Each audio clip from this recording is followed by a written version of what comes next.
tại một thung lũng ở đất nước Bosnia thì chúng ta có 5 kim tự tháp, và 5 kim tự tháp này thì được tọa lạc ở ngoài rìa của một hình tròn, của một vòng tròn.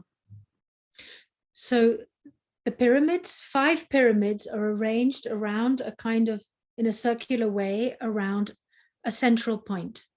Và như vậy có nghĩa là năm kim tự tháp này được sắp đặt theo một vòng tròn, và chúng ta có một điểm trung tâm ở chính giữa. And in fact, if you measure the distance between 3 of the pyramids, they form an equilateral triangle exactly to the point. I think it's 2 point, and I forget exactly, 2 point something kilometers between each of the apexes of each of the 3 pyramids. So you have a triangle with a center and the same distance along each side of the triangle. Và nếu mà chúng ta đo khoảng cách giữa 3 kim tự tháp thì chúng ta sẽ có một cái hình tam giác rất là hoàn hảo với khoảng cách khoảng 2,5 km. Cô Susan không nhớ rõ lắm, nhưng mà khoảng cách giữa các cạnh là bằng nhau. And we can very, very clearly see that the center of this equilateral triangle is marked by a Sufi temple. You know the Sufi people, the Sufi religion. Và ở đây thì chúng ta có ai biết tới tôn giáo của người Sufi không ạ? If you don't know the Sufis, let me tell you, the Sufis are really a kind of esoteric form of Islam, but you can also have Christian Sufis, and you can also have Sufis who are not related to either Christianity or Muslim. Chúng ta có những người được gọi là Sufi, phần lớn họ là theo đạo Hồi, nhưng họ cũng có những người theo đạo Thiên Chúa, hoặc là có những người không theo đạo Hồi, không theo đạo Thiên Chúa nhưng mà cũng là một Sufi. So the Sufis have a very mystical belief, mystical in the sense that it's beyond the day-to-day, this is right and this is wrong, this is good and this is bad. It's thinking in a very non-dual way. Và những người Sufi này thì có những niềm tin rất kỳ bí, và những niềm tin này thì vượt lên trên những gì mà hàng ngày mà chúng ta vẫn thường hay tin tưởng. But of course, as we know, in relative reality, we always have two sides of the coin. There's always a good and a bad, and an ugly and a beautiful, and a big and a small, up and down, etc., etc. Và chúng ta luôn biết rằng trong cuộc sống này, như mọi đồng xu, luôn luôn có hai mặt. Chúng ta có tốt, xấu, chúng ta có đẹp, đúng, sai, trái, phải, tất cả đều có hai mặt của nó. But of course, beyond the understanding of duality, we have the understanding of non-duality, where we know that everything that is ugly and everything that is beautiful is actually emerging from the same space. Nhưng vượt lên trên những suy nghĩ phân thành hai cực như thế này, chúng ta hiểu rằng cho dù đây là một điều có xấu xa hay là thiêng liêng thì nó đều đến từ cùng một nguồn. Only once it has emerged from that same space does it become good and bad and ugly and beautiful according to our relative understanding of it. Và tất cả đều cùng xuất phát từ một cái không gian, từ một cái nguồn như thế này, và rồi phụ thuộc vào niềm tin của mỗi người mà chúng ta định danh nó là xấu, là đẹp, là tốt hay là không tốt, là đúng hay sai. So the Sufis are really believing in the idea of non-duality, and that everything is emerging from this one space, and that of course when it enters into a relative reality, then there is a differentiation between different things. Và những người Sufi này có một niềm tin rằng không có gì là hai cực, mà tất cả đều xuất phát từ một nguồn, từ một không gian. So in the center of this arrangement of pyramids, right at the very center is a Sufi temple. Và như vậy, ở trung tâm của những sự sắp đặt của 5 cái kim tự tháp này thì trung tâm chính là một ngôi đền của người Sufi. And this summer, I had the fortune to again visit the temple for the second time and again meet the Sufi master who is the head of this temple. Và mùa hè năm nay thì cô Susan có cơ hội được ghé thăm ngôi đền của người Sufi này lần thứ hai, và cô có cơ hội được gặp một vị thầy người Sufi, và thầy chính là người đứng đầu của cái ngôi đền này. And he shared with me many understandings about the place, about the pyramids, and about the meaning of the place. Và thầy đã chia sẻ với cô rất nhiều về ý nghĩa của kim tự tháp, ý nghĩa của ngôi đền này. So let's get into the details of not just what he taught me, but what I've understood from studying other forms of this. Và bây giờ chúng ta hãy cùng đi sâu vào chi tiết, không phải chỉ là những điều mà vị thầy này đã chia sẻ với cô Susan, mà cũng là những điều cô hiểu được trong quá trình này. So whenever we have a center of anything, we will already have a circumference of it. Và khi mà chúng ta có một cái vòng tròn thì chúng ta luôn có cái chu vi, cái kích thước của nó. Really, what I'm saying is if there's a center, there must be an edge. Điều này có nghĩa là nếu mà chúng ta có một trung tâm của vòng tròn thì chắc chắn là sẽ có những cái rìa, những cái viền của vòng tròn này. And the center and the edge are always in relation to each other. Và cái điểm trung tâm chính giữa này và cái vòng viền luôn có một sự kết nối với nhau. So if we look at the edge, we will find that there are many different things that will form the edge of any shape. It could be let's talk about a square. It could be four straight lines. Or if it's a circle, it could be one straight line that's bending round.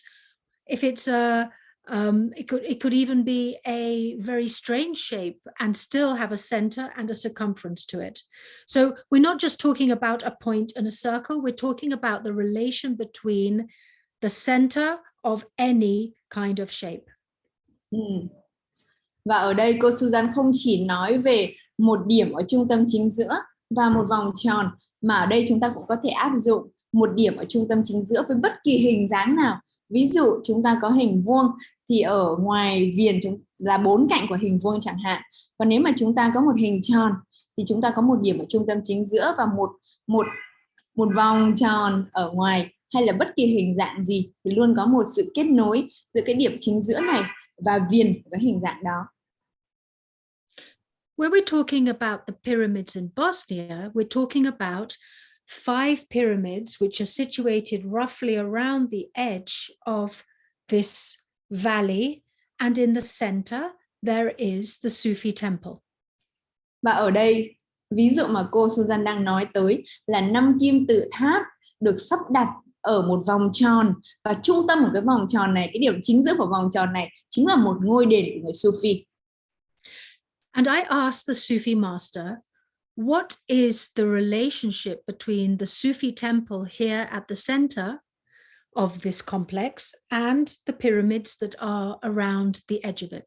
Và như vậy thì cô Susan hỏi vị thầy người Sufi rằng, thầy ơi, đâu là điểm kết nối, đâu là sự liên kết giữa ngôi đền của người Sufi nằm ở chính giữa trung tâm, còn ở xung quanh vòng tròn là 5 kim tự tháp. And I understood as follows. Và cô đã hiểu ra được that the energy that is operating at the center is in direct relation with the energy that is occurring at the circumference. Và cô hiểu được rằng năng lượng ở trung tâm của vòng tròn cũng có một mối liên kết không trực tiếp với năng lượng ở viền ngoài của vòng tròn. It would seem that the energy of the circumference is coming out of the center and reaching the circumference. Cô cảm nhận thấy rằng là năng lượng từ trung tâm của vòng tròn này lan tỏa ra toàn bộ cái chu vi, cái viền ngoài của cái vòng tròn này. That's quite a logical way to look at it. Đây là một cách nhìn rất lý trí để chúng ta có thể hiểu về điều này. But what we really need to remember is that also what is happening at the circumference is having an impact on the center. Nhưng chúng ta cũng cần phải hiểu rằng những gì diễn ra ở vòng ngoài của vòng tròn cũng có ảnh hưởng trực tiếp lên trung tâm của vòng tròn.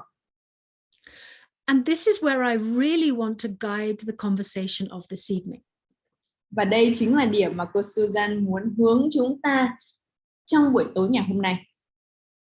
And look at it in relation to our own structure as human beings.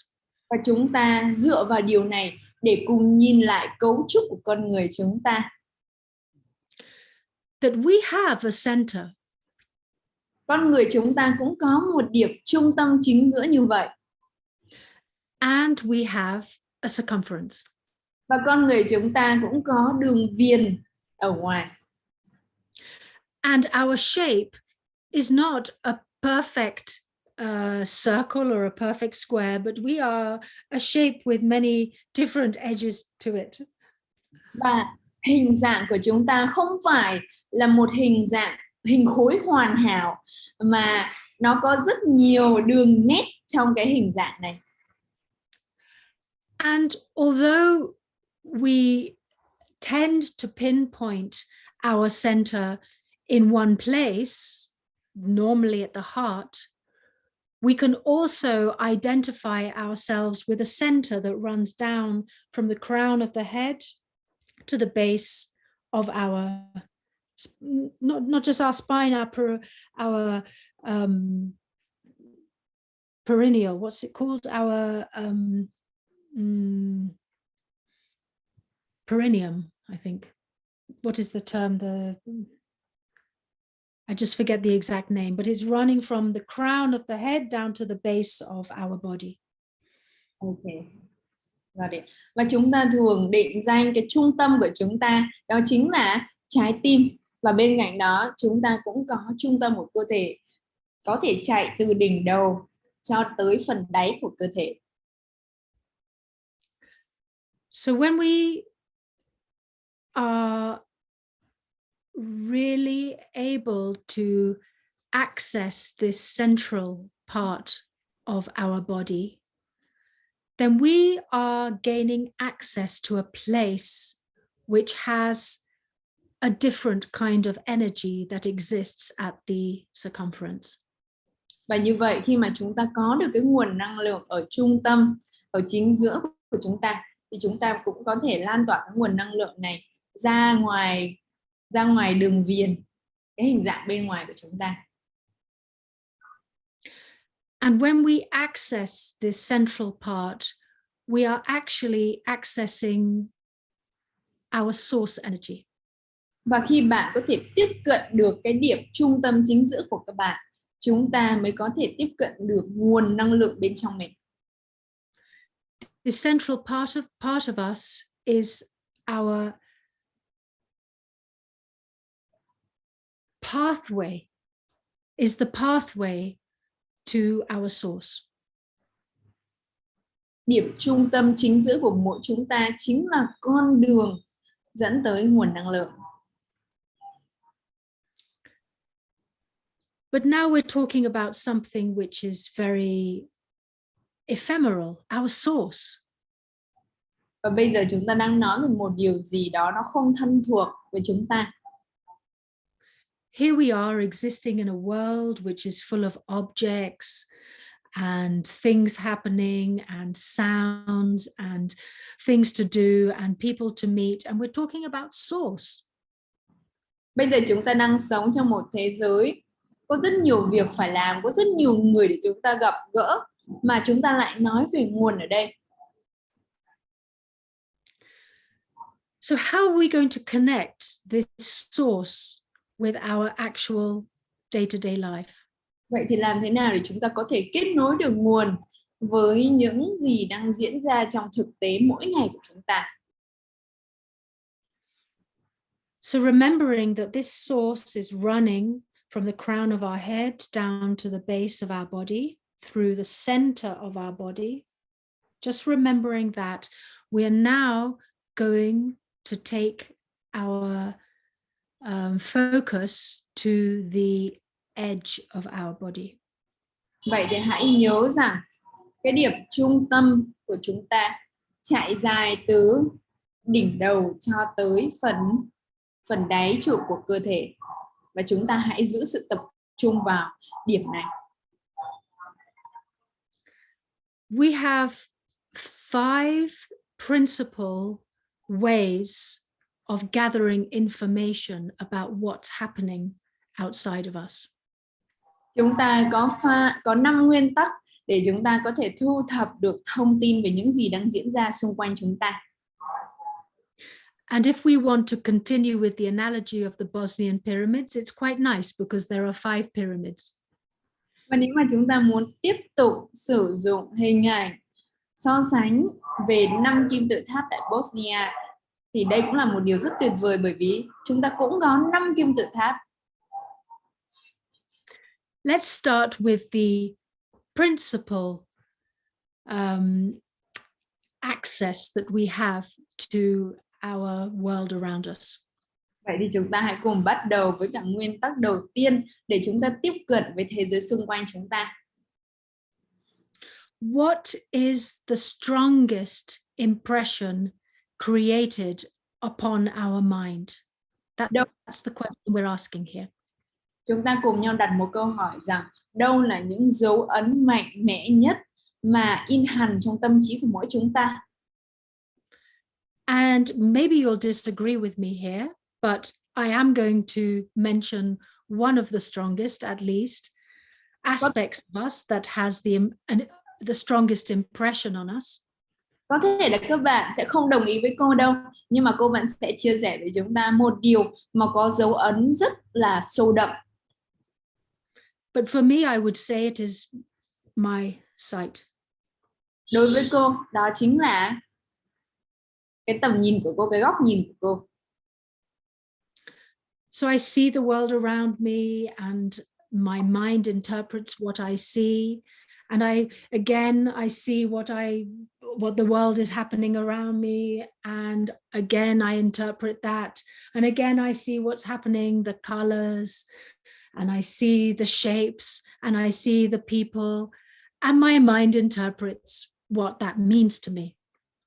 Cô Susan mở mắt để nhìn cuộc sống xung quanh, và từ đó, từ những gì mà cô nhìn thấy thì cô hiểu hơn, cô có những góc nhìn về cuộc sống này, và rồi cô lại tiếp tục mở mắt quan sát, và rồi cô cũng có những sự thấu hiểu về cuộc sống này.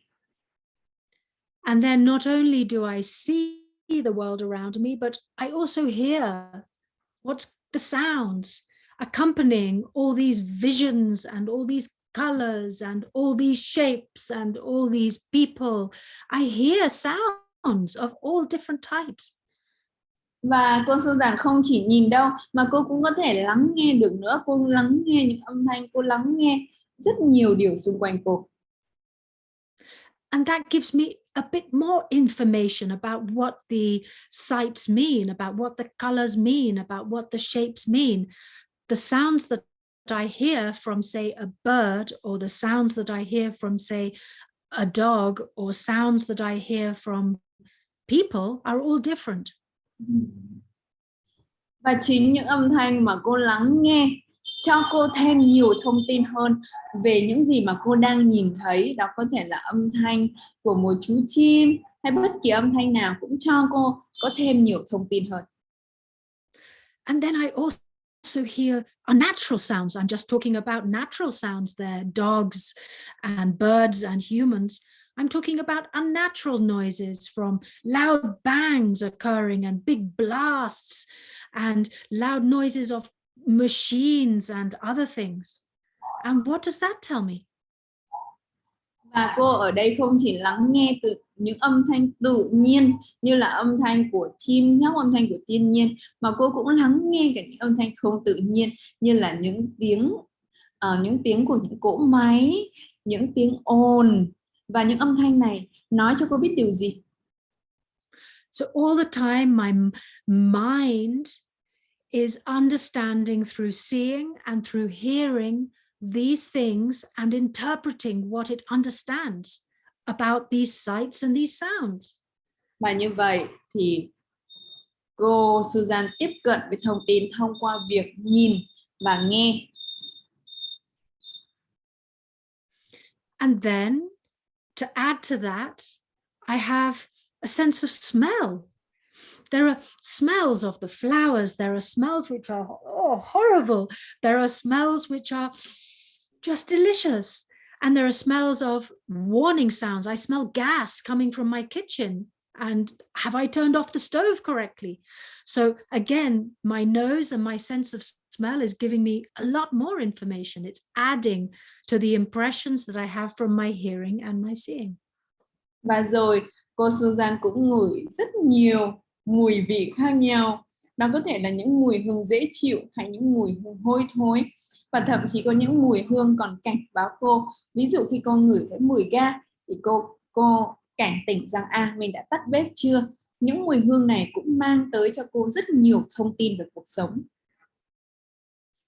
And then just to add to that, I have sense of taste. So I'm eating food and some of it is, horrible, warning sound, warning, my body doesn't want this food, don't eat it, don't eat it. And some foods, so delicious, I want to eat more, I want to eat more. And then my mind is interpreting all these sensations of tasting different foods. Và một giác quan tiếp theo đó chính là xúc giác của cô. Đó chính là vị giác của cô. Khi mà cô có thể cảm nhận được rất nhiều hương vị của món ăn, từ những món ăn mà cô muốn ăn thêm cho tới những món ăn mà cô ăn một cái là cô không muốn bao giờ lặp lại nữa. And then you know where I'm heading here, of course. The sensation of touch, of touching all these objects around me, of this, without my sense of touch, how would I know my relation between this and my mouth and this and my bottle, my body, the things that are around me, the wall, my hair, anything. I would not have any understanding that there are other objects around me if I did not have this sensation of touch. Và rồi cuối cùng chắc các bạn cũng đều biết rồi, đó chính là những sự xúc chạm. Cô sẽ không thể nào nhận biết về thế giới xung quanh nếu mà cô không chạm vào những đồ vật xung quanh cô. All of these 5 aspects, I'll just repeat: sight, sound, smell, taste, and touch, are all giving me information about the world that is around me, around my circumference. Và như vậy một lần nữa cô gợi nhắc 5 yếu tố từ 5 giác quan: nghe, ngửi, nhìn, nếm và sờ đều cho cô những thông tin về thế giới xung quanh. Without this information, my mind has nothing to go with, nothing to understand, nothing to focus on, nothing to relate to. Nếu mà không có những thông tin như thế này, tâm trí của cô sẽ không có cái gì để có thể kết nối. Let's put our mind, largely speaking, let's put our mind in the center of these 5. Và chúng ta hãy để tâm trí của chúng ta chính là trung tâm của 5 điều này.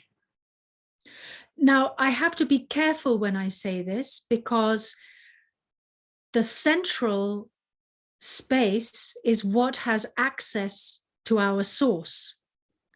Và but the mind in itself is not the source. Và như vậy cô cần rất là thận trọng khi mà nói về điều này. Bởi vì cái điểm trung tâm nó là ngọn nguồn của mọi sự, nhưng mà tâm trí của chúng ta thì không phải là nguồn. But the mind, when it is in a certain way, in a certain way of awareness, does have access to source. Nhưng tâm trí của chúng ta khi ở một tầng nào đó thì đúng sẽ có sự tiếp cận với nguồn. So mind is what can understand its circumference, and mind is what can access its source. Và như vậy tâm trí của chúng ta có thể hiểu được cái đường viền ở xung quanh, và tâm trí của chúng ta cũng có thể tiếp cận được với cả nguồn.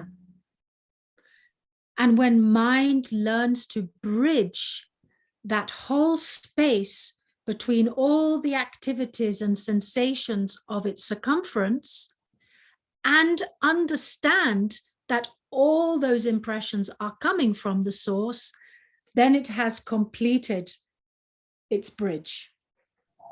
Và một khi mà tâm trí của chúng ta có thể kết nối trọn vẹn với cả năm giác quan này và có một sự liên kết với cả đường viền, thì tâm trí của chúng ta mới có được sự tiếp cận với nguồn. It has become a bridge between its relative world and its absolute world. Và đây chính là một tâm trí trở thành một cây cầu giữa một thế giới tương đối và một thế giới tuyệt đối. When I say the word world, I do not actually mean something that exists like our planet or the universe or the galaxy. I mean a space, an aspect. So when the mind bridges between its circumference and its source, it is completing its understanding of its relative aspect and its absolute aspect. Và ở đây khi mà cô nói về thế giới thì cô không nói về những hành tinh hay là cái thế giới mà chúng ta đang sống, mà một khi tâm trí của chúng ta có thể trở thành cây cầu để nối giữa những cái viền tròn và cái điểm trung tâm, thì ở đây mới là cái điều thế giới mà cô đang nói tới. And what I want to do this evening with us in our meditation session is to have a look and to try and feel what it may be like not to be able to perceive anything at all. No sight, no sound, no smell, no taste, and no touch. Và như vậy trong phần dẫn thiền của cô ngày hôm nay thì chúng ta sẽ cùng nhau cảm nhận một thế giới như thế nào nếu mà chúng ta không có bất kỳ một sự cảm nhận nào. Chúng ta không nhìn, chúng ta không ngửi, chúng ta không nghe, chúng ta không nếm, chúng ta không chạm. And what are we left with without any of those sensations? Vậy thì chúng ta còn lại với điều gì nếu mà chúng ta không có những giác quan như vậy? Maybe you think that this might be a pointless exercise. Có lẽ các bạn nghĩ rằng trời, cái bài tập này vô nghĩa. Because after all, we live in a world where so many things are going on all the time. Bởi vì chúng ta đang sống ở một thế giới mà có rất nhiều điều đang diễn ra, lúc nào cũng vậy rồi. Why do we need to shut down our mind to all the sensations that are happening around us? Vậy thì tại sao chúng ta lại cần phải đóng cửa tâm trí của mình để không tiếp nhận những giác quan từ bên, những cảm giác từ bên ngoài như vậy? I'll answer that question not as an answer that is the absolute truth, but just an idea of why we should do that. Và cô sẽ trả lời bà câu hỏi này không phải là một sự thật tuyệt đối, mà chỉ là một cái góc nhìn, một câu trả lời của cô thôi.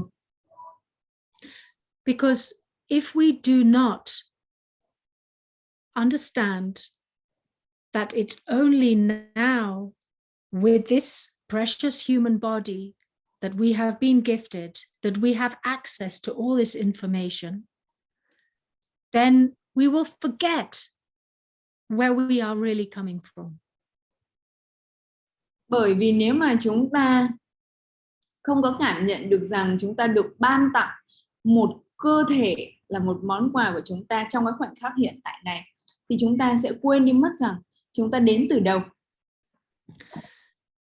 And that what we have, this wonderful biological machine that we have, is a channel that the source is using to express itself within the world that is around us.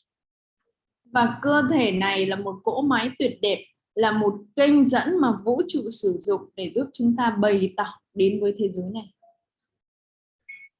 And the more that we open our channel and access to that source, the more that we can become an emanation of that source. Và một khi chúng ta càng rộng mở và càng tiếp cận với nguồn như vậy, thì chúng ta càng tới gần cái nguồn đó hơn. What does that mean? Điều này có nghĩa là gì ạ? That means that as we are seeing things around us, as we are hearing things around us, smelling them, tasting them, and touching them, we are perceiving the world around us from a completely different space. Điều này có nghĩa là khi mà chúng ta không còn những giác quan, những cảm nhận từ bên ngoài nữa, chúng ta nhìn thế giới này từ một không gian khác hoàn toàn. I am no longer concerned at this point when I become a perceiver from the source. When I perceive the world around me from the source, I am no longer worried with what Susan is seeing, what Susan is hearing, what Susan is smelling, and what Susan is thinking. Một khi cô Susan trở thành một người cảm nhận về nguồn năng lượng, thì cô không còn bận tâm về những gì mà Susan đang nhìn thấy, đang nghe thấy, đang nếm, đang ngửi nữa.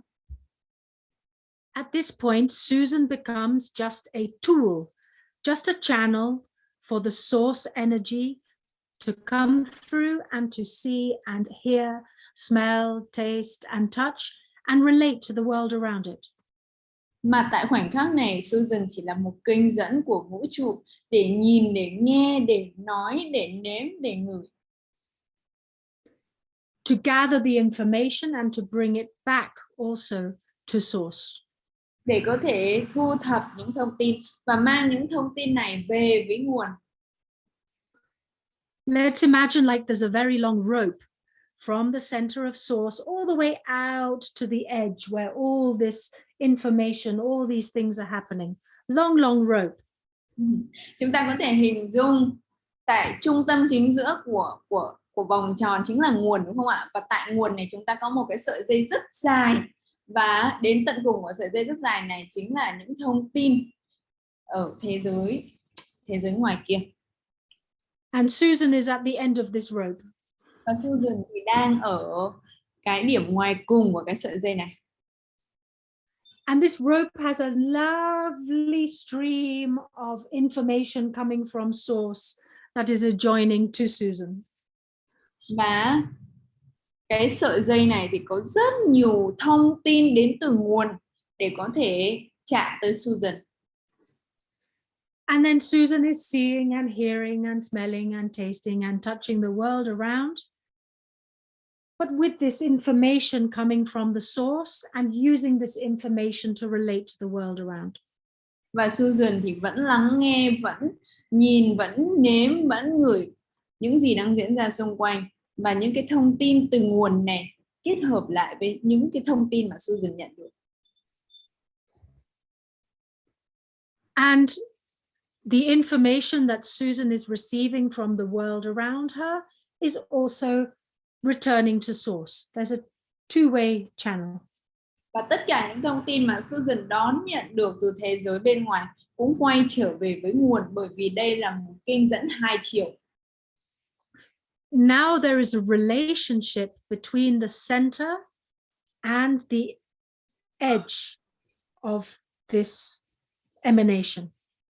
Và bây giờ chúng ta có một sự kết nối giữa điểm trung tâm và cái điểm rìa ngoài cùng. And if we want to give a word to what is connecting the source with the circumference, then we can really say that it's our mind. Và nếu mà chúng ta có thể sử dụng một từ để nói rằng đâu là cái điểm kết nối giữa cái điểm trung tâm với cái điểm ở ngoài rìa, chúng ta có thể nói rằng đó chính là tâm trí. Because Susan has the capacity to relate to the world around her just as Susan. What does Susan like? What does Susan want? What does she see? What does she feel? What does she judge? How does she, from her experience, how does she relate to the world around her? Và như vậy cách mà Susan liên kết hay là kết nối với cái thế giới này nó cũng dựa vào Susan thích gì, Susan không thích gì, Susan nhìn thấy điều gì, Susan nghe được điều gì. And then everything that Susan is perceiving is all about herself. Và tất cả những gì mà Susan cảm nhận được đều là về chính bản thân cô ấy. Susan likes this, she doesn't like this, she likes that person, she doesn't like that person. She gets angry when this happens, she gets jealous when that happens, she gets all these different emotions occur with different experiences. Susan thích người này, Susan không thích người kia. Khi mà tình huống này xảy ra, Susan sẽ cảm thấy ghen tuông. Đây đều là những cái thông tin mà Susan nhận được. And Susan's experience is different to Jasmine's experience. Và trải nghiệm của Susan thì cũng sẽ khác với cả trải nghiệm của mình, của Jasmine. So when Susan and Jasmine come together and talk about something, Susan says, I like this, and Jasmine says, I don't like this. Và có thể khi mà Susan nói với cả Jasmine rằng Susan thích cái này, thì Jasmine trả lời rằng Jasmine lại không thích cái đó. But the thing they're talking about is not nice or is not good or bad or not nice or ugly or beautiful. It only depends on how Susan feels about it and how Jasmine feels about it. Và thực ra cái điều chúng ta nói đến ở đây nó không cần phải là đẹp hay là tốt hay là xấu gì cả, mà đây là cảm nhận của mỗi người. Susan cảm thấy như thế nào về cái điều đó, Jasmine cảm thấy như thế nào về cái điều đó. It just becomes a judgment according to each of our individual perspectives. Và nó trở thành một phán xét dựa vào cái góc nhìn chủ quan của mỗi cá nhân. Because in that moment, both Susan and Jasmine have forgotten that they are actually connected to source. Bởi vì trong cái khoảnh khắc đó thì cả Susan, cả Jasmine đều quên mất rằng tất cả mọi sự đều kết nối với nguồn. Actually, both of them are an emanation from that source, and both of them are experiencing a full emanation of source. Và những cái lúc mà chúng ta phán xét như vậy là chúng ta đang lẩn trốn nguồn, chúng ta đang tránh né nguồn. And the only thing that needs to be switched around is their perception, the way they see it. Và điều duy nhất mà chúng ta cần phải thay đổi đó chính là góc nhìn mọi chuyện. As soon as they remember their source energy and they allow that channel to be opened, immediately they become that source energy, just like that. Một khi mà chúng ta nhận ra rằng tất cả chúng ta đều kết nối với nguồn và chúng ta cho phép mình trở thành một kênh dẫn của nguồn. All their personal opinions no longer really matter anymore. Tất cả những ý kiến cá nhân chủ quan của chúng ta không còn quan trọng nữa rồi. It's not that they don't matter anymore, it's just they become kind of useless. in the equation. Và cũng không phải rằng là chúng trở nên không quan trọng, mà là chúng trở nên vô nghĩa trong cái công thức này. Because when they see everything from the point of view of source, then everything becomes perfect. Bởi vì chúng ta nhìn mọi thứ, mọi việc từ nguồn thì tất cả đều trở nên rất hoàn hảo. So really, I started off talking about the Bosnian pyramids, where there's a center in relation to a circumference. Và như vậy cô Susan bắt đầu phần chia sẻ của cô với hình ảnh về một kim tự tháp, khi mà ở vòng quanh của 5 cái kim tự tháp này, cái điểm có một cái điểm trung tâm chính giữa. And actually, there's a very interesting relation between the center of this pyramid structure and its circumference. Và thực ra có một điểm rất là thú vị về điểm trung tâm chính giữa của 5 kim tự tháp này và cái viền ở ngoài. The Sufi master described it to me like a kind of vortex, a kind of spiral. Và vị thầy Sufi có miêu tả với cả cô dần rằng nó như là một cái hình xoắn ốc vậy. And I think it's interesting if we relate that to our own connection with our source energy and what is happening in the world around us. Và cô cảm thấy rất thú vị nếu mà chúng ta có thể liên kết hình ảnh này với nguồn năng lượng bên trong chúng ta và thế giới xung quanh. Because it's much easier if we can imagine a pathway rather than a whole lot of space. Và rất là dễ để chúng ta có thể tưởng tượng một con đường thay vì chúng ta cứ tưởng tượng những không gian trống thôi. And really, I want to relate that pathway to our mind. Và cô muốn liên kết cái con đường này với cả tâm trí của chúng ta. To kind of levels of our mind. Với những tầng bậc của tâm trí. So when we are operating from a purely ego point of view, from a point of view which is only interested in my own judgment, we are really at the very, very edge of this vortex. Và như vậy nếu mà chúng ta hoạt động dựa vào cái tôi của mình, có nghĩa là tất cả đều là phán xét chủ quan của bạn, thì chúng ta đang ở ngoài rìa của cái vòng xoắn ốc này. And just for argument's sake, let's say it's a circle. Và ở đây thì để cho chúng ta có thể dễ hiểu thì chúng ta có thể tưởng tượng như một vòng tròn. And the longer we stay on this circle, we just keep going round and round in circles. Và nếu mà các bạn vẫn cứ tiếp tục ở ngoài vòng tròn này thì chúng ta cứ chạy hoài trong cái vòng tròn này. We can't seem to ever get rid of the things that happen to us. The same thing happens to us again and again. The same difficulties occur. The same good things occur. The same unhappiness occurs. The same relation with people occur. Again, we just go round and round and round in the same structure. Tất cả mọi sự trong cuộc sống cứ diễn ra lặp đi lặp lại với chúng ta như vậy, những chuyện tốt vẫn lặp lại như vậy, những chuyện xấu vẫn xảy đến, những vấn đề vẫn xảy đến với chúng ta cứ lặp đi lặp lại như vậy.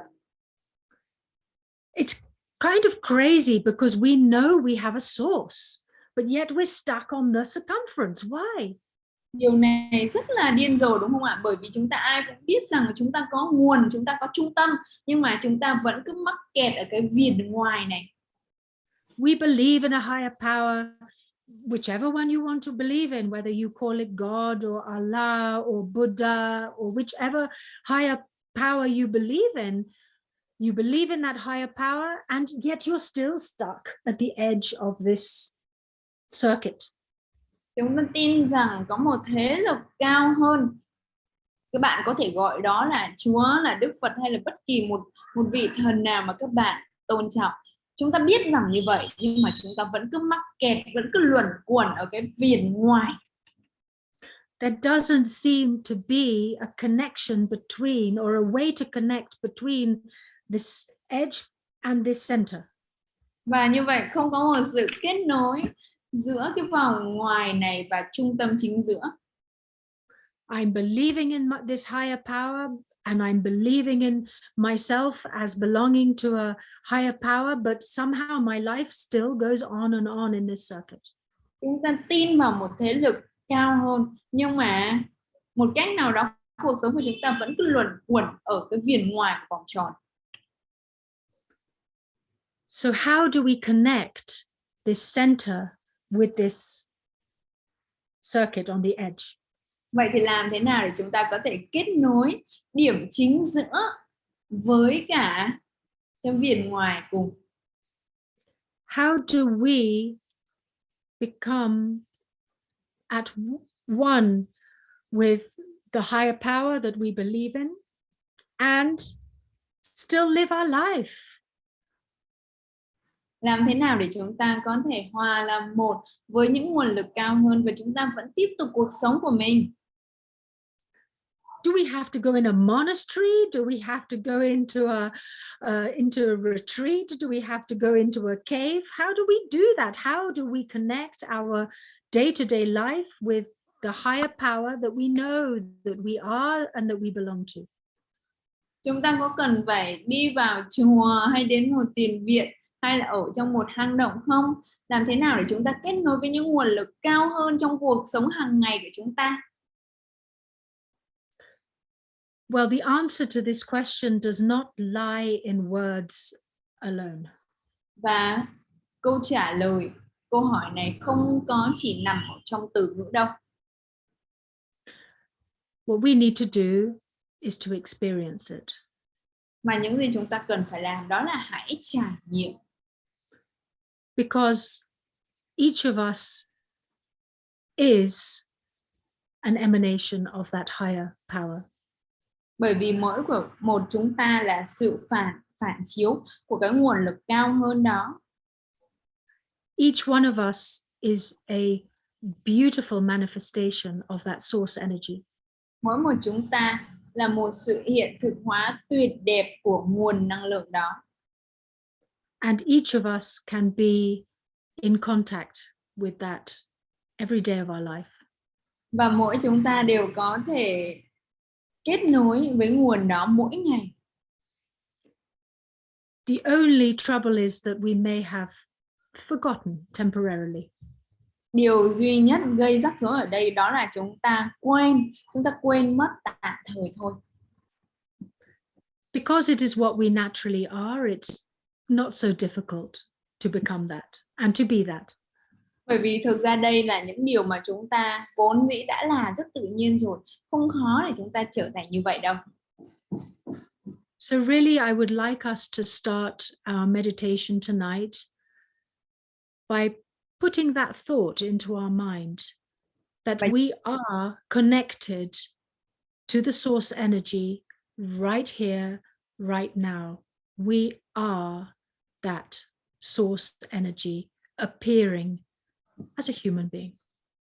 Và như vậy, cô Susan muốn bắt đầu phần dẫn thiền ngày hôm nay với một nhận thức rằng tất cả chúng ta đều là một phần của nguồn năng lượng, tất cả chúng ta đều kết nối với nguồn năng lượng đó. And before we close our eyes, let's just take a moment, and really you can take your eyes off the computer screen, just to look around you and notice, see the objects that are in the space around you. Vậy thì trước khi mà chúng ta nhắm mắt thực hành thiền, xin mời các bạn hãy dành giây phút này để chúng ta nhìn xung quanh không gian của mình, hãy ngắm nhìn những vật dụng xung quanh mình.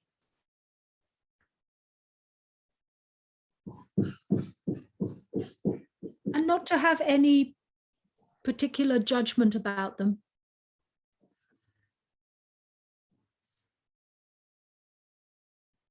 Và chúng ta không cần phải đưa ra bất kỳ phán xét gì.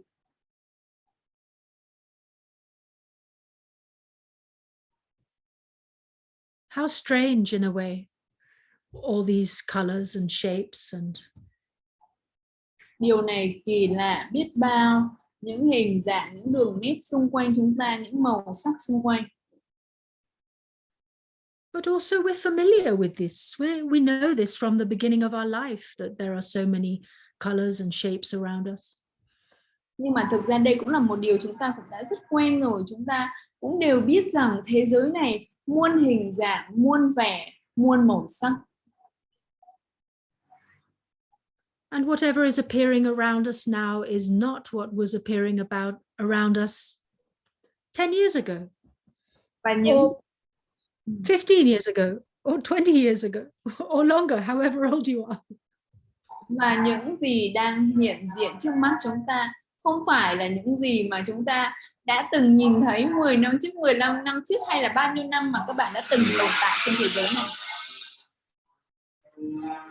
As you move from one room to another room, then you will see different objects, you will see different spaces, you will see different colors, you will see different people. Và khi mà các bạn dịch chuyển từ phòng này sang phòng khác, các bạn sẽ thấy những vật dụng khác nhau, những con người khác nhau, những hình dáng khác nhau. And as you leave your home and walk into the street or into the forest, if you live in the countryside, or into the green park or out into the street with a lot of cars, again, you will see many different objects, many different visions. Nhưng mà khi các bạn về với rừng, khi chúng ta rời bỏ ngôi nhà của mình, chúng ta thấy không có nhiều hình dạng như vậy. And all these visions and all these things that are appearing are only appearing because of our sense of sight. Và tất cả những hình dạng, hình khối mà chúng ta đang nhìn thấy, đó là do cái giác quan nhìn của chúng ta. When we shut our eyes, and I now invite you to shut your eyes, everything has gone. Khi mà chúng ta nhắm mắt lại, và bây giờ cô Susan xin mời tất cả chúng ta hãy nhắm mắt lại, tất cả mọi thứ đều biến mất. No pictures on the wall, no colors, no doors, no furniture, no things in the street, no forest, nothing. Chúng ta không còn những bức tranh treo trên tường, không còn những căn phòng, không còn cánh rừng, không còn gì cả. Where was all that energy we gave to all those sights, all that energy that we gave to all those visions? What was the point in it? Vậy đâu là ý nghĩa của việc chúng ta dành tặng nguồn năng lượng của mình cho tất cả những gì mà chúng ta đang nhìn ở thế giới bên ngoài kia? What were we really looking at?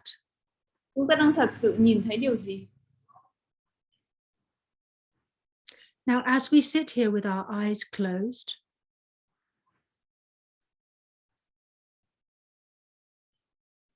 và bây giờ khi mà chúng ta ngồi với đôi mắt của chúng ta nhắm,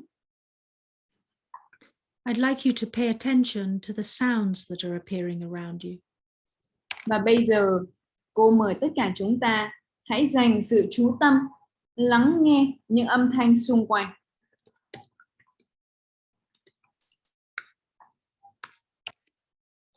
Really listen to what you can hear. Hãy bắt đầu lắng nghe những gì mà các bạn có thể nghe được.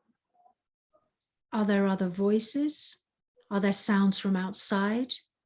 Are there construction works going on? What can you hear? Đó có thể là những tiếng ồn, những âm thanh. Các bạn có thể lắng nghe được điều gì?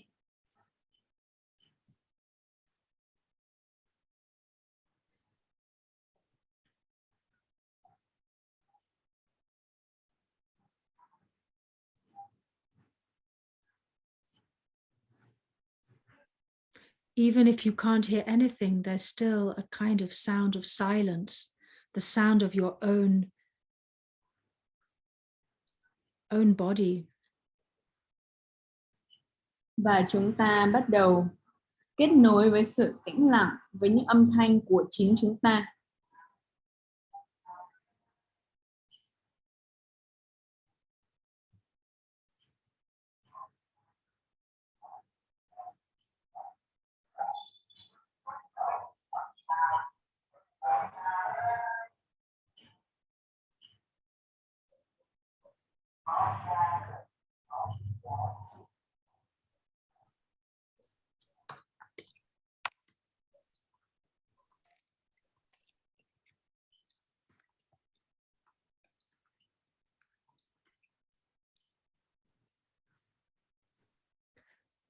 Now, in a moment, I'm going to invite you to just put your fingers over your ears, but before you do that, I want to explain what I'd like you to do just for a few moments, few minutes.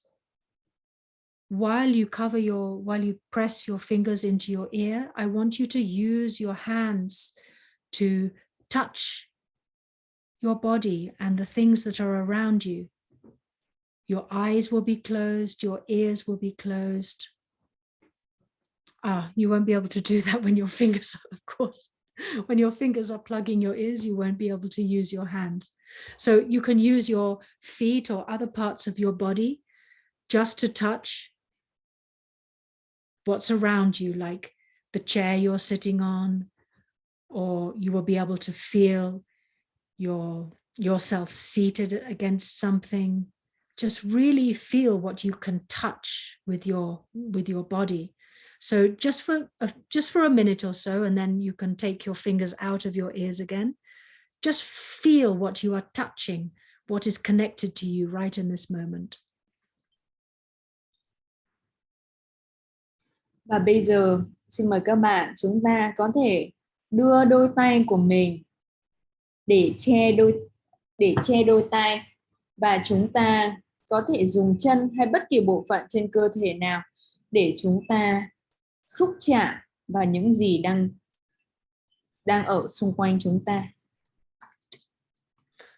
Okay, so let's start now, and it'll be around about a minute. Then you can take your fingers out of your ears again. Chúng ta có thể giữ đôi tay, che tay của mình trong vòng 1 phút, rồi sau đó thì các bạn có thể buông tay của mình ra.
Jasmine, can you hear me?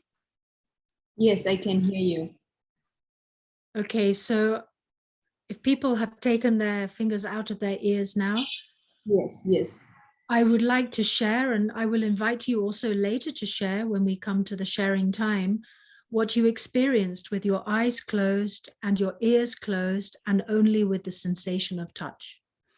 Và bây giờ thì cô Susan sẽ mời tất cả chúng ta có thể chia sẻ về cảm nhận của mình. Sau một vài phút chúng ta vừa bịt tai lại và cũng vừa nhắm mắt để thực hành thiền với cô, thì các bạn cảm nhận như thế nào ạ? Các bạn yêu quý, chúng ta có thể giơ tay của mình để chia sẻ cảm nhận với cả cô Susan ạ. We did it for only 1 minute, but just imagine if you only had your sensation of touch. Chúng ta vừa thực hành với cô có 1 phút thôi, và các bạn hãy tưởng tượng nếu mà cuộc sống của chúng ta chỉ có sự xúc chạm mà thôi, mà không có những giác quan khác. Imagine you have no sensation of sight, you have no sensation of sound. You can only feel the world around you by touching. Hãy thử tưởng tượng chúng ta không thể nhìn thấy, chúng ta không thể nghe được điều gì, mà chúng ta chỉ cảm nhận thế giới này thông qua sờ, nắm hay là những xúc chạm. Now it becomes harder for us to remove the sensations, because we can never remove our sensation of touch, because we are always feeling something. I am sitting on the seat, I feel myself rested against the cushion, I feel the wall is behind me, and no matter how I try not to feel that, I can feel it because I have sensation in my body. Và rất khó để chúng ta không cảm nhận được những cảm giác này trên cơ thể của chúng ta, bởi vì ví dụ như là bây giờ thì cô đang ngồi trên một cái ghế, chúng ta liên tục có những sự xúc chạm với môi trường xung quanh. But just for a moment, let us again close our eyes and shut our ears and try to feel what it may be like not to have any sensation of feeling. Just try. It's impossible, but just try. Và bây giờ thì cô Susan mời chúng ta thêm một lần nữa. Hãy cùng nhắm mắt lại, hãy cùng bịt tai của mình để cảm nhận một thế giới như thế nào mà chúng ta không có những giác quan, không có những sự tiếp chạm với thế giới bên ngoài như vậy. Thì xin mời các bạn, chúng ta hãy cùng nhắm mắt lại và chúng ta hãy cùng bịt tai để cảm nhận. Just 1 minute. Xin mời các bạn, chúng ta cùng thử với cô Susan 1 phút nha các bạn.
I think that is about a minute. Can you hear me, Jasmine? I'm replaced of Jasmine for support you. We can wait. Yeah.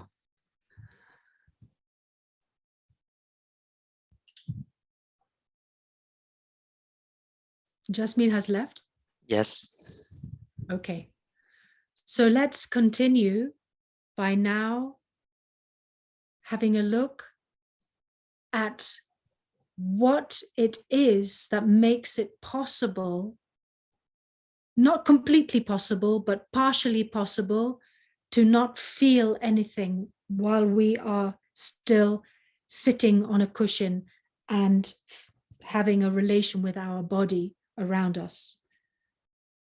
Hãy cảm nhận, cũng hơi khó một tí, là cảm nhận đang ngồi trên ghế và cảm nhận mọi thứ xung quanh. I noticed at least that if I sit very, very, very still, then the sensation of feeling myself on the cushion, the sensation of feeling myself sitting against something becomes much smaller. Hãy tưởng tượng rằng chúng ta ngồi thật yên, chúng ta cảm nhận cái ghế, chúng ta cảm nhận bàn chân, thì cái cảm giác nó từ từ nó ít lại, nó giảm lại. It doesn't go away completely, but it doesn't feel so strongly. Nó không phải biến mất, nhưng mà nó không có quá mạnh mẽ. And I would invite any of you afterwards to share your own understanding of what happened to you when you were trying to get rid of this feeling of touch around you, of touching the world around you. Và bây giờ sẽ mời mọi người chia sẻ cái cảm nhận của mình khi mà chúng ta cảm nhận mọi thứ xung quanh khi mà đang ngồi như vậy. Now with the other two senses, we really have a problem because we are continuously breathing. And if we're breathing through our nose, then we are continuously smelling. Chúng ta, can you repeat again? I said we have a problem with the next two sensations, which are smell and taste. Because we can never get rid of these sensations of smell and taste, because we are breathing and therefore we are smelling what is in the air around us and tasting whatever is in our mouth. Cái hai giác quan còn lại thì khá khó trong việc cảm nhận, đó là cái mũi và cái lưỡi. Tại vì mũi thì chúng ta luôn luôn hít thở, và lưỡi thì luôn luôn có cái sự cảm nhận tiếp xúc. So just as I mentioned that the more still I became when I was sitting in this position, the less I could feel my body against the chair, against the cushion.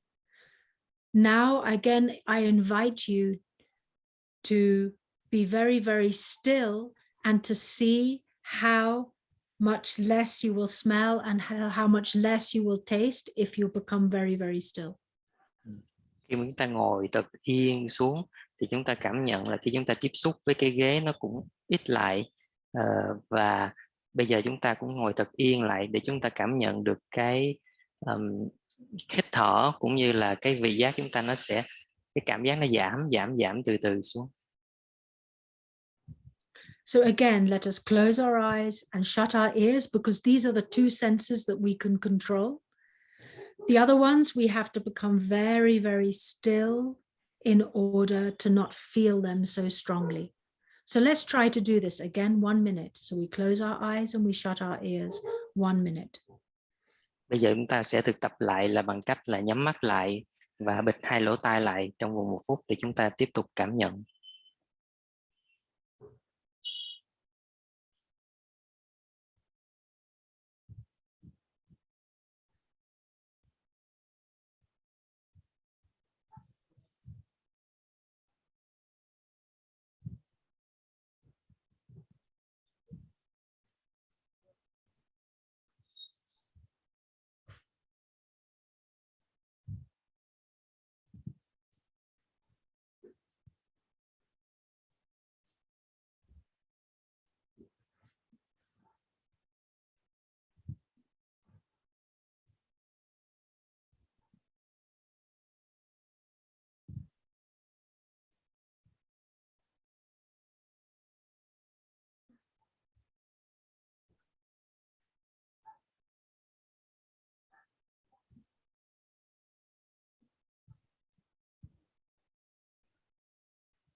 when you are ready,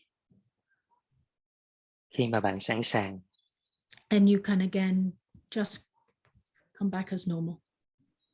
thì bạn hãy trở về như cũ đi, trở lại bình thường.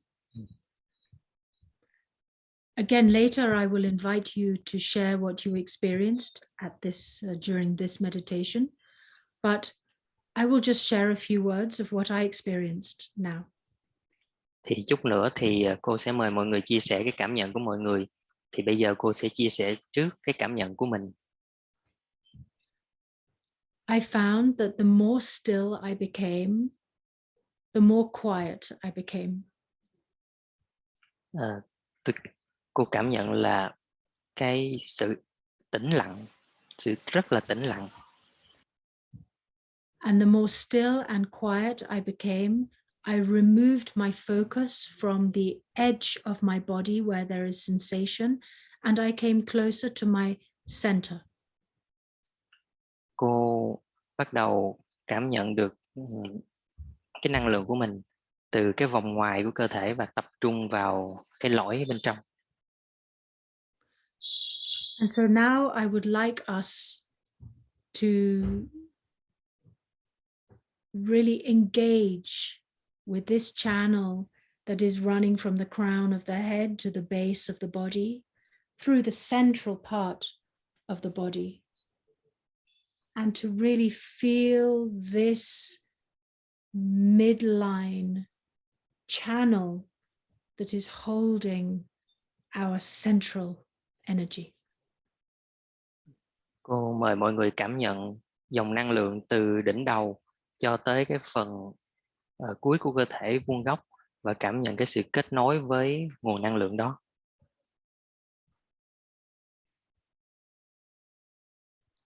So no need to put your fingers in your ears this time.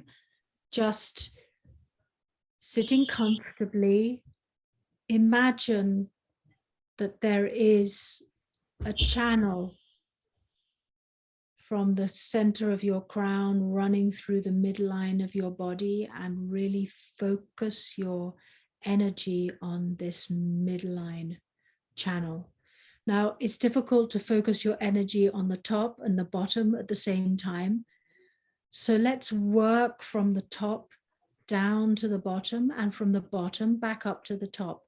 Now, we're all aware of chakras and different points of energy along this channel, but let's just move from top to base and base to top. Chúng ta cảm nhận có một luồng năng lượng từ đỉnh đầu cho vuông góc xuống phía dưới xuyên qua cơ thể. Thì rất là khó để cảm nhận được cái dòng năng lượng nó liên tục. Thì chúng ta sẽ cảm nhận đỉnh đầu, rồi sau đó cảm nhận ở phía cuối và ngược lại từ phía cuối lên đỉnh đầu. Và trong lúc thực tập như vậy thì chúng ta cũng không cần bịt cái lỗ tai lại nữa. In this meditation, we are not going to focus on any of the particular chakras. We are just going to open this whole channel. Trong lúc thực tập thì chúng ta không cần tập trung vào bất cứ luân xa nào. Chúng ta chỉ cần cảm nhận là dòng năng lượng di chuyển từ đỉnh đầu xuống dưới phía cuối của cơ thể thôi. So if it's easier for you to concentrate when your eyes are closed, then please do close your eyes. Otherwise, do keep your eyes open. It's totally up to you what is more comfortable for you. Tốt nhất là chúng ta nhắm mắt khi thiền. Nhưng nếu bạn cảm thấy không có thoải mái thì vẫn có thể mở mắt ra. The only reason why I suggest closing your eyes is because you will not be disturbed by any visual sensation going on around you. Lý do cô khuyên mọi người nên nhắm mắt là để chúng ta không bị phân tâm bởi mọi thứ xung quanh. So let's start by placing our energy at the crown of our head. Place your mind there, place your awareness there. Đầu tiên thì chúng ta hãy đặt cái tâm chúng ta trên đỉnh đầu. Tập trung sự quan sát trên đỉnh đầu. Now you are going to allow that energy to slowly, slowly descend through your head. Bây giờ chúng ta sẽ cảm nhận dòng năng lượng từ từ đi xuống, đi xuống, đi xuống đầu.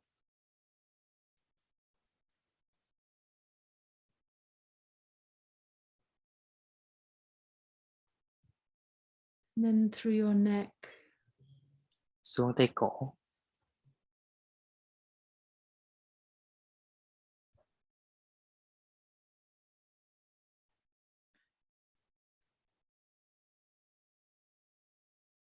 And through your chest. Xuống dưới lồng ngực.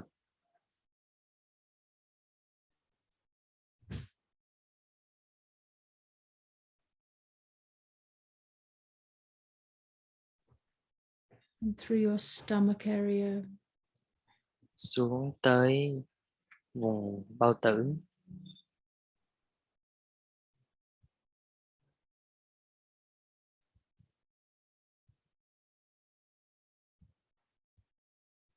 And through your lower abdomen area.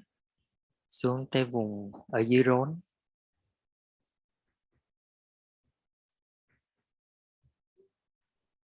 Until it reaches the base of your body. Và xuống cuối của cơ thể luôn.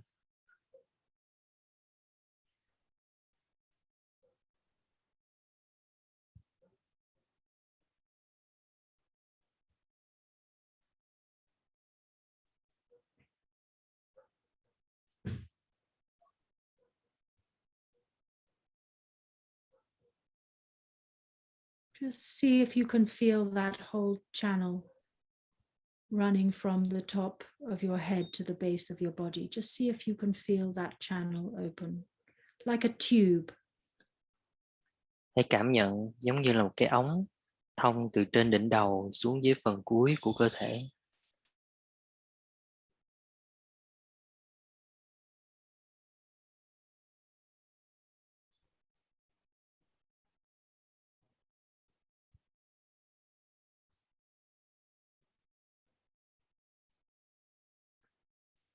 Then placing your energy at the base of that tube, base of that channel. Again, start to slowly, slowly move that energy back up the channel. Hãy cảm nhận là cái năng lượng từ ở phía dưới và đi lên từ từ theo cái trục đó.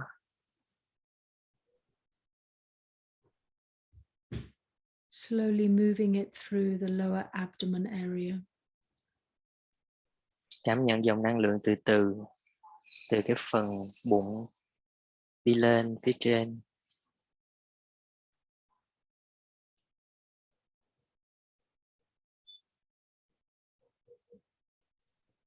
And upwards through the stomach area. Và tới vùng bao tử.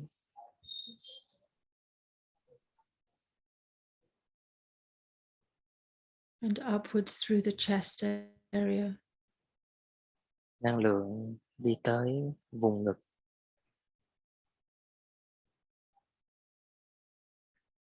And through the throat area. Qua vùng cổ họng.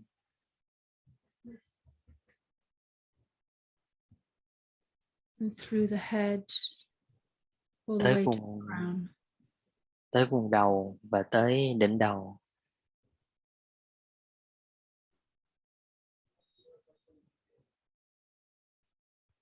And then once again, see if you can feel this whole channel open. Cảm nhận một lần nữa là chúng ta cảm nhận được là cái năng lượng nó đang mở ra.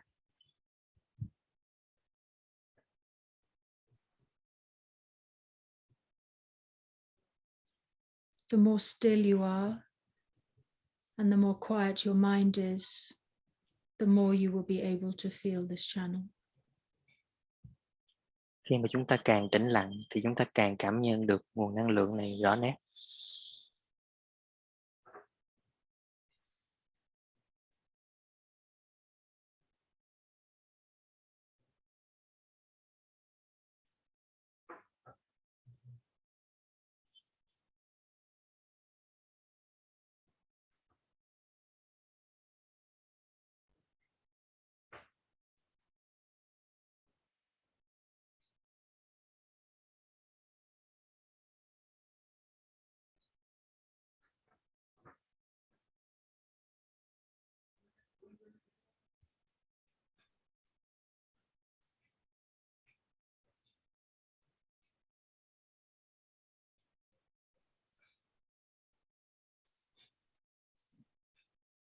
Any sounds that you may hear around you, or any smells you may smell, or Cảm anything nhận maybe tasting in your mouth. Just let that be. khi mà chúng ta nghe những âm thanh xung quanh, hay là cái lưỡi chúng ta nếm một cái vị gì đó, thì cứ để nó tự nhiên như vậy.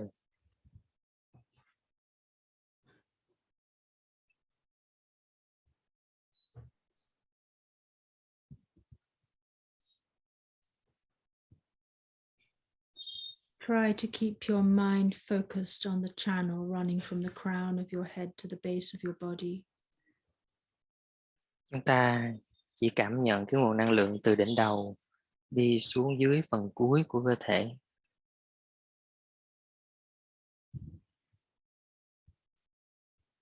And then you will become very, very still and very, very quiet.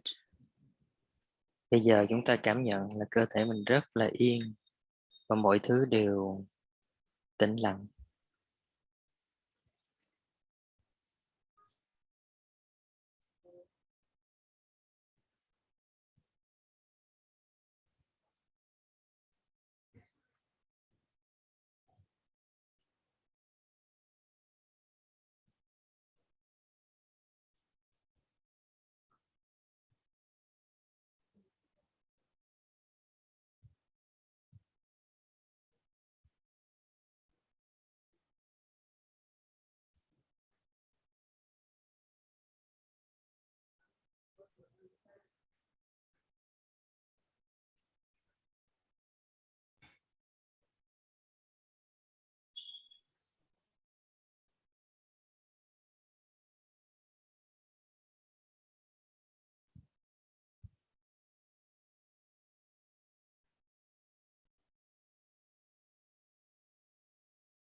Now imagine that there is a movement of this edge of this channel.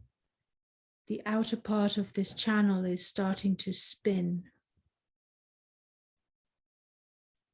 Hãy cảm nhận cái phần rìa của cái vùng năng lượng đó. And it is getting larger and larger as it moves outward and outward and outward until it reaches the edge of your body. Cái phần rìa của nguồn năng lượng nó cứ mở rộng và tiếp xúc với cơ thể của chúng ta.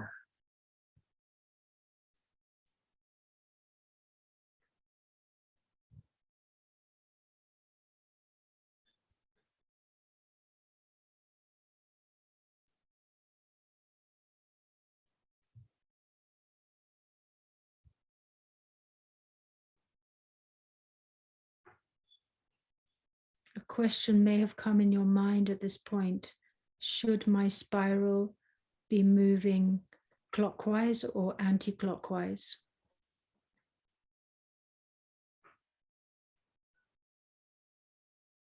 Câu hỏi đặt ra là cái xương cuộc sống chúng ta là nên xoay theo chiều kim đồng hồ hay ngược chiều kim đồng hồ?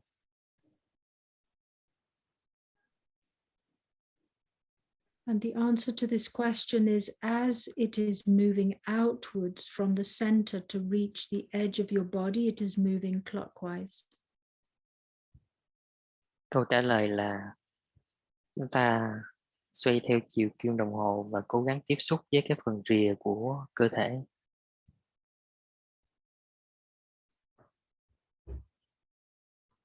But now we are also going to see that it operates in reverse direction when it is moving back to its center in an anti-clockwise spiral.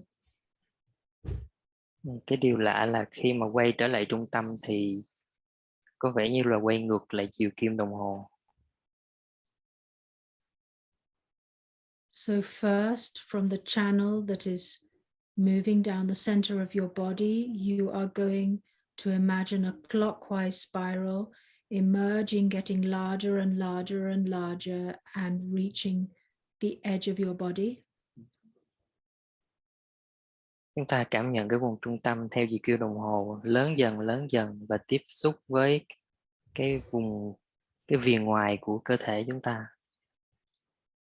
And then you are going to imagine a spiral that is going anti-clockwise and getting smaller and smaller and smaller until it reaches back to become that channel running down the center of your body. Và chúng ta cảm nhận ngược lại, khi mà quay ngược chiều kim đồng hồ thì sẽ thu vào cái vùng trung tâm của cơ thể. Now let's add the breath as we breathe in through the nose. Nice deep breath in. We are going to imagine that spiral moving clockwise out from the center to the periphery. And as we breathe out again, we are going to imagine that clockwise, anti-clockwise movement coming back to the center again. So breathe in and it moves out from the center to the periphery in a clockwise direction, and breathe out and it comes back in an anti-clockwise direction to the center. Hãy cảm nhận khi chúng ta hít vào thì nguồn năng lượng từ trung tâm sẽ di chuyển ra ngoài vùng biên của cơ thể, và ngược lại khi chúng ta thở ra thì năng lượng sẽ đi ngược chiều kim đồng hồ từ vùng ngoài vào vùng trung tâm của cơ thể. So breathe in and expand, and breathe out and contract. Hít vào thì cái năng lượng nó tỏa ra từ trung tâm ra vùng ngoài, và thở ra thì năng lượng từ vùng ngoài tập trung vào cái vùng trung tâm.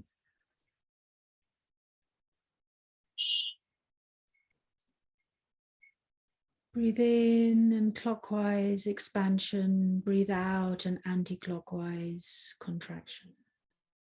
Hít vào thì năng lượng theo chiều kim đồng hồ hướng ra bên ngoài, thở ra thì năng lượng ngược chiều kim đồng hồ hướng vào bên trong.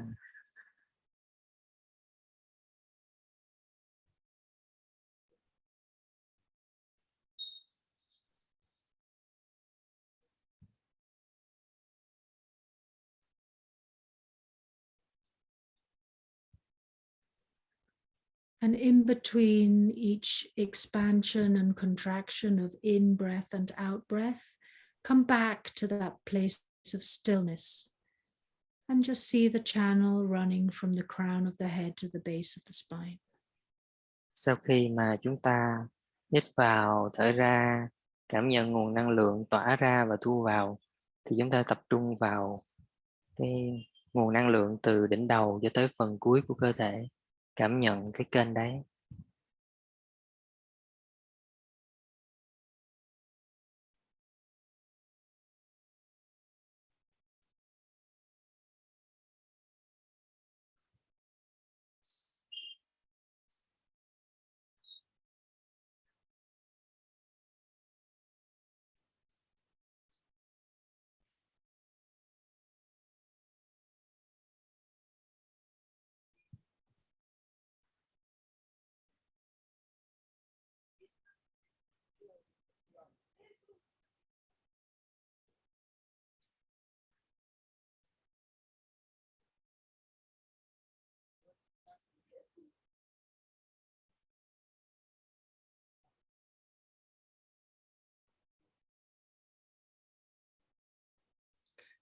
Now we are going to add one more step to this meditation. As we breathe in and the spiral is going and expansion is going clockwise to the outside, to the circumference, we are going to open our eyes. Bây giờ chúng ta thực tập một bước nữa. Khi chúng ta hít vào thì cái nguồn năng lượng từ cái cột sống xoắn theo chiều kim đồng hồ hướng ra ngoài viền của cơ thể, chúng ta mở mắt ra. And as we breathe out, we're going to close our eyes and see the anti-clockwise spiral coming back to the center. And then we are going to stay very quiet for a few moments until we take our next in-breath and expand outwards, and again open our eyes, and do this a few times, opening the eyes on the expansion and closing the eyes on the contraction. Và khi chúng ta nhắm mắt lại thì chúng ta cảm nhận cái nguồn năng lượng ngược chiều kim đồng hồ từ vùng ngoài đi xoắn vô ngược chiều kim đồng hồ tới cột sống. Và ngược lại thì khi chúng ta mở mắt ra thì cái nguồn năng lượng từ cột sống quay theo chiều kim đồng hồ hướng ra ngoài, chúng ta mở mắt ra. Chúng ta cứ lặp đi lặp lại, mở mắt rồi nhắm mắt nhiều lần như vậy.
And whenever you are ready, let's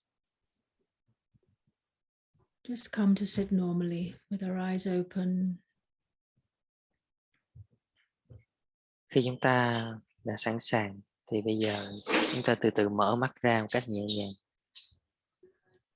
With all the sights of the world around us and all the sounds of the world around us and all the other sensations of smell, taste and touch. Everything happening now. Bây giờ chúng ta hãy cảm nhận mắt chúng ta thấy xung quanh, tai chúng ta nghe, mũi chúng ta ngửi, lưỡi nếm và thân chúng ta cảm nhận thì chúng ta sẽ thấy nó như thế nào.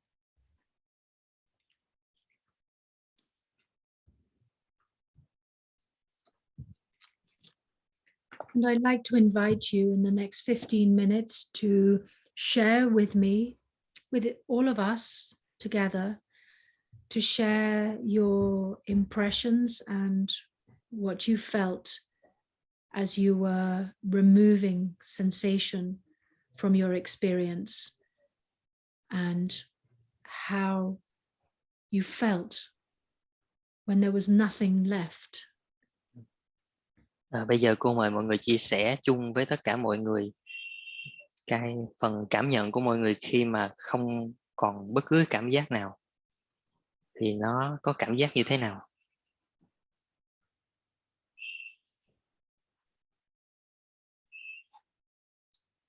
Dạ.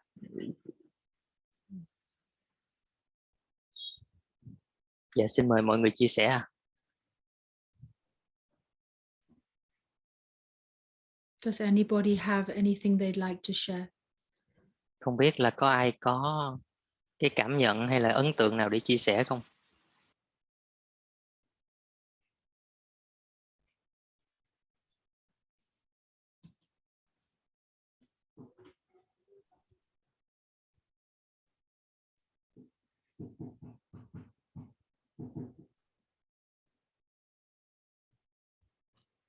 Does anybody have any questions about what I was discussing or about this experience, this meditation experience? Có ai có câu hỏi nào về cái trải nghiệm vừa qua cũng như là hỏi về cái hướng dẫn thiền của cô vừa hướng dẫn không ạ?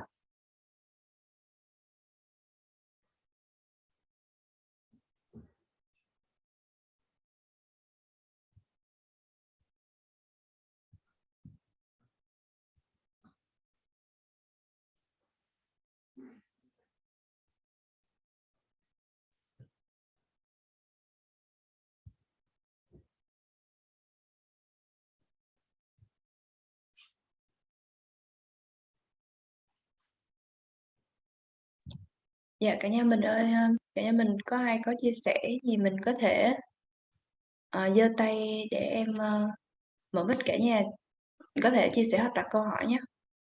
Và mình có thể cùng mở cam để kết nối cùng với cô tốt hơn nha mọi người.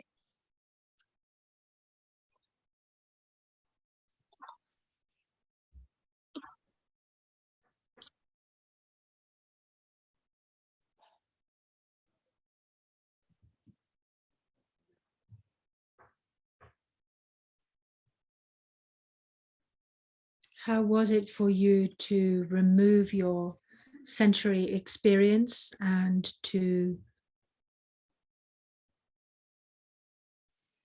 feel the stillness of that? The stillness of the center from where all the power of the movement is occurring. The movement that drives the sensation. Có ai có cảm nhận gì về cái phần di chuyển của cái năng lượng đó, hay là cái phần cảm nhận nào của mình trong quá trình thực hành thiền như vậy không? Dạ anh ơi, có chị Thúy Anh giơ tay và chị Trinh giơ tay này. Dạ em có thể mời chị Trinh em mở mic cho chị nhé.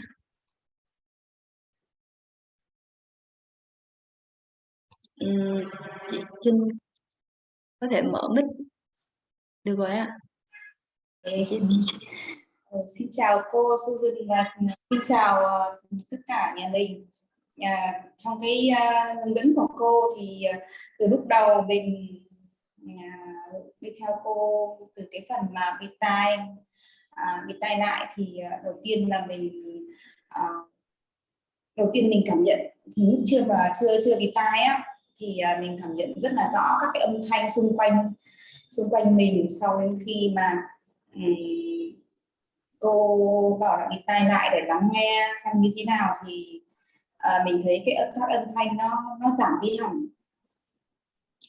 Và lúc đến khi mà cô cảm nhận xem là mình tưởng tượng là mình ngồi trên ghế thì mình cảm thấy rằng là khi mà mình hiện tại thì mình đang ngồi ở trên sàn và ngồi trên một cái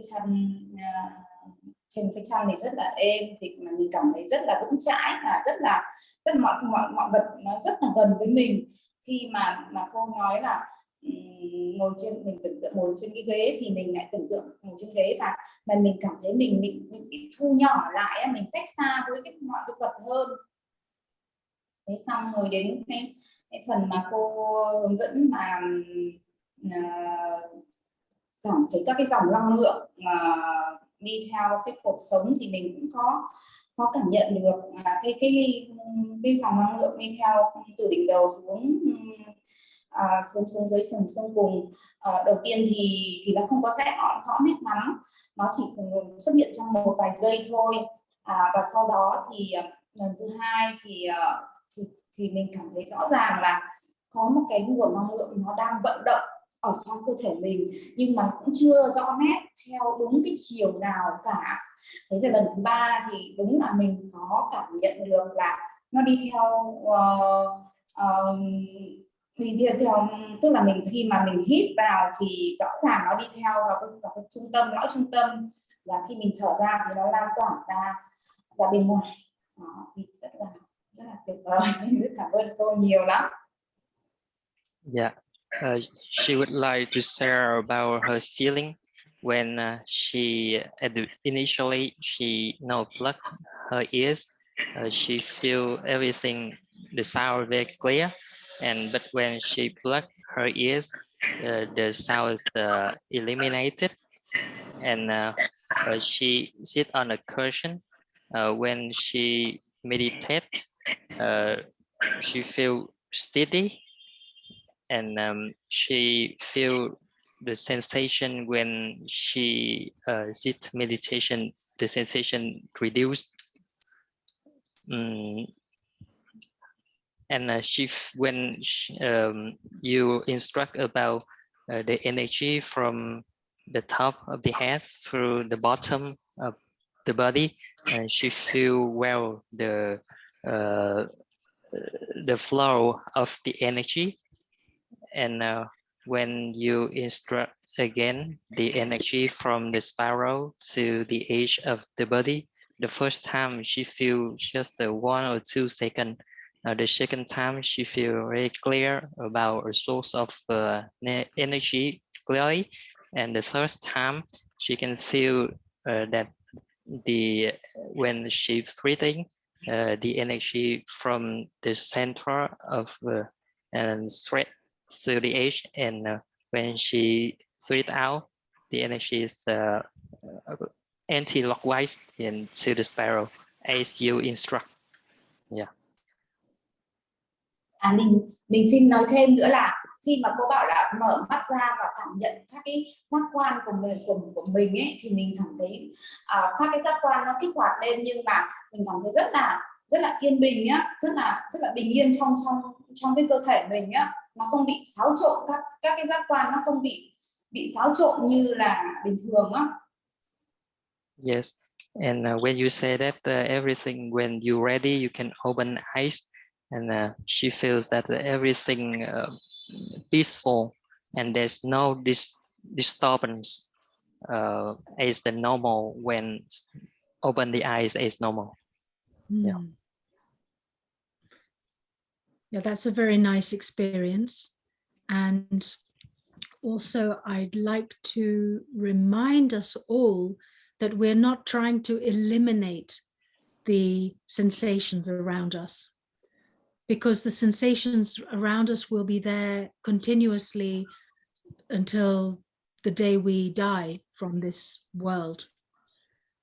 And I think the importance here is to understand the connection between our central source and the sensations that we are experiencing in the world around us every moment of every day, and to know that they are connected, that they are not separate from one from the other, that the sensations are emerging from the source, and then the sensations are returning to the source in a continual process.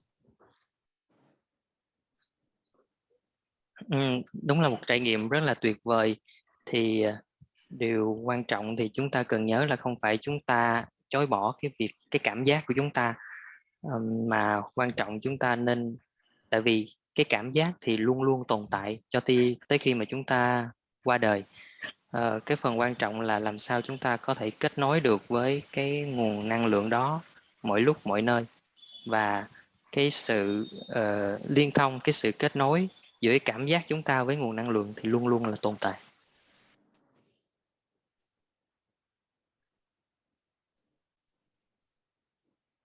There's one more hand raised, Nguyen Di Tuy An. I'm sure I didn't say that correctly. Dạ. Dạ, xin mời chị Thúy Anh chia sẻ.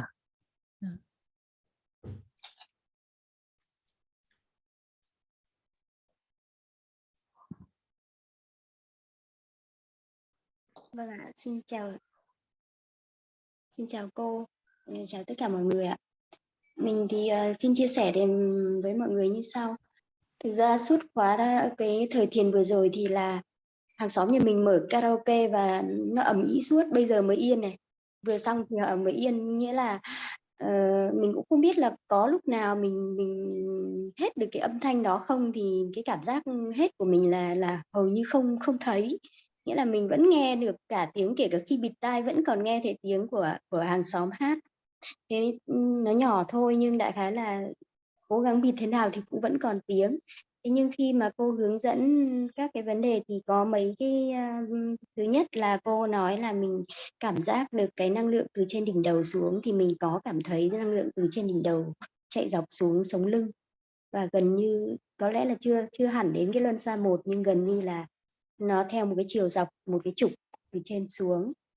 Thứ hai là khi cô nói là mọi người cảm nhận được là cái năng lượng ở dọc sống lưng nó đi theo chiều kim đồng hồ hay chiều ngược lại, thì lúc đó mình chưa nghĩ điều gì nhưng mình đã nghĩ cái chiều nó chuyển động.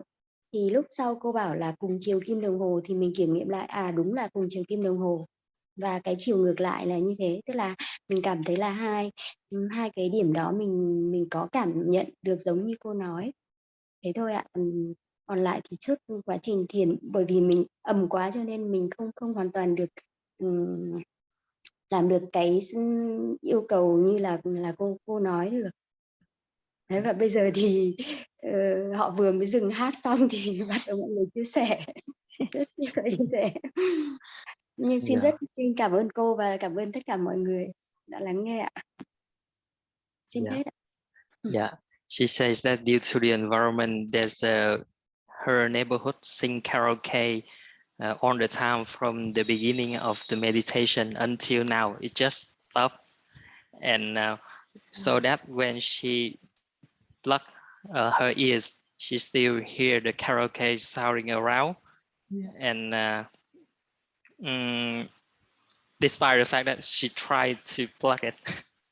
And the second thing is that when you instruct about the energy from the top of the hand through the bottom, and she feel the energy through the spiral, she doesn't know correctly exactly to the top, but feel the energy, and the rotation of the energy, she can feel the rotation, but it's not clear until you say that the clockwise or unwise of the concentration or threading, and then she check again and she can feel the rotation of the energy like you instruct.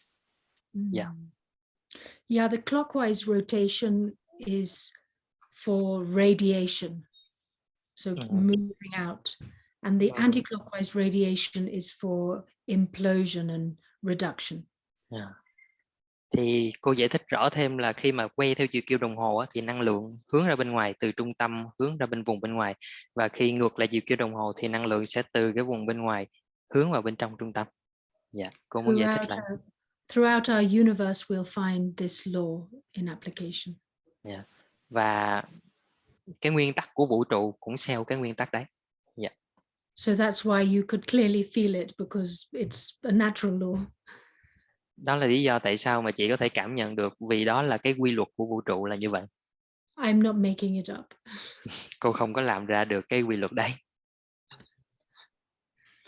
Thank you so much for sharing. That was really lovely, both of you. Thank you. Also to Chin for sharing as well beforehand. Dạ. Cô cảm ơn mọi người rất là nhiều về những chia sẻ đó. Dạ. And I'm sure there are many others who would like to share too, but I think we're running out of time. Cô biết là sẽ có nhiều người muốn chia sẻ nữa, nhưng mà hiện tại thì đã hết giờ rồi ạ.